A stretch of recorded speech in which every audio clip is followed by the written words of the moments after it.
এদিকে ডিজে মামলায় অভিষেক বন্দ্যোপাধ্যায় রক্ষা কবচের মেয়াদ বেড়েছে, কিন্তু রাজ্যেই চিকিৎসা করানোর পক্ষে আজ পর্যবেক্ষণ কলকাতা হাইকোর্টের। কোনো মেডিকেল ইস্যু এ রাজ্যে সমাধান হবে না এমনটাও নয়, মন্তব্য করেছেন বিচারপতি। 20 বছর ধরে আপনি বাইরে গিয়ে চিকিৎসা করাতে পারেন, এখন পরিস্থিতি আলাদা। কোনো শারীরিক সমস্যার সমাধান এ রাজ্যে নেই এমনটা নয়। হাসপাতালে কথা বলে দেখুন, দরকারে মেডিকেল বোর্ড গঠনের নির্দেশ দিতে পারি, মন্তব্য করেছেন বিচারপতি সৌগত ভট্টাচার্য। মেডিকেল বোর্ডের কাছে গিয়ে রিপোর্ট দেখান, দেখুন তারা কি বলে, মন্তব্য করেছে কলকাতা হাইকোর্ট। যদিও আগামী দিনে বিদেশ যাত্রা নিয়ে আলাদাভাবে মামলার শুনানি হবে জানিয়েছে কলকাতা হাইকোর্ট। ডিজে মামলায় অভিষেক বন্দ্যোপাধ্যায়ের বিরুদ্ধে কড়া পদক্ষেপ না নেওয়ার জন্য রক্ষা কবচের মেয়াদ বেড়েছে 30শে সেপ্টেম্বর পর্যন্ত।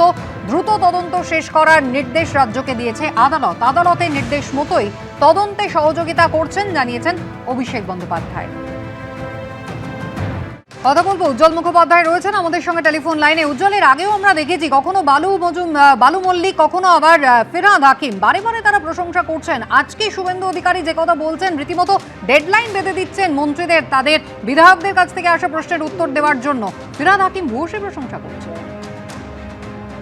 একেবারেই তাই। দেখো, এতদিন পর্যন্ত বিধানসভার বাইরে আমরা দেখেছি মুখ্যমন্ত্রী শুভেন্দু অধিকারীর প্রশংসা।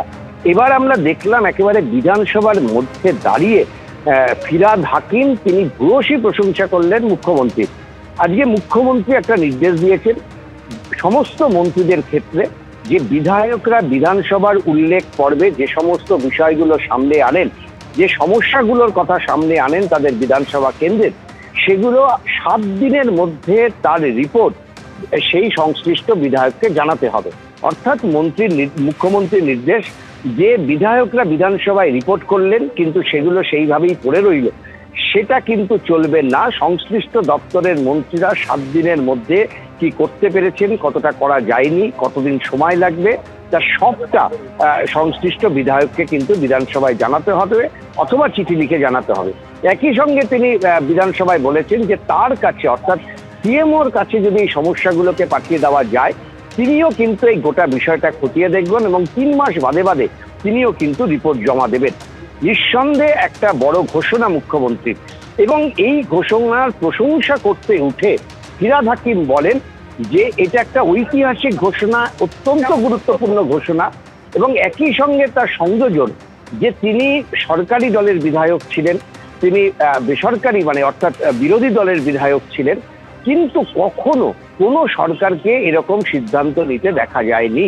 এবার প্রশ্ন হচ্ছে যে 15 বছর মমতা বন্দ্যোপাধ্যায় সরকারের গুরুত্বপূর্ণ দপ্তরের দায়িত্ব সামলেছেন ফিরহাদ হাকিম। তিনি নিজে মেয়র ছিলেন এবং তার সময়ও কিন্তু অসংখ্য বিধায়ক অনেক বিষয় নিয়ে তাদের দৃষ্টি আকর্ষণ করা হয়েছে।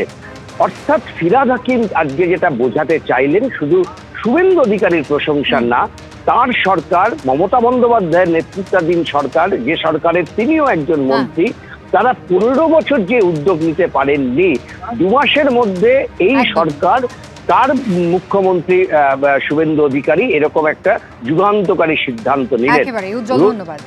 এবিপি আনন্দ এগিয়ে থাকে, এগিয়ে রাখে।